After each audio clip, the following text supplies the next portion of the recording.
بسم الله الرحمن الرحيم.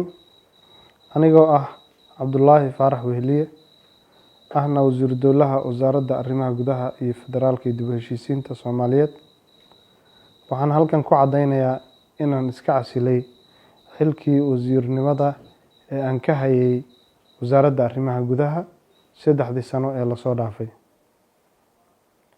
waxaan u mahad celinayaa xukuumadda federaalka Soomaaliya oo ugu horeeyo ra'iisul wasaaraha iyo golihiisa wasiirada. waxaan uga mahad celinayaa wada shaqeyntiina soo dhex martay 3 sano ee la soo dhaafay. sidoo kale waxaan u mahad celinayaa wasiirka wasaaradda arrimaha gudaha iyo wasiir ku-xigeenka iyo dhammaan shaqaalaha iyo howlwadeenka wasaaradda.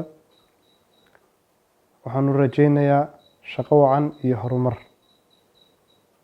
sababta aan iskaga casilay xilkayga waxay tahay inaan ka qayb qaato tartanka madaxweynenimada maamul goboleedka Galmudug ee ka dhici doona caasimadda Dhuusamareeb maalmaha fooda inagu soo haya.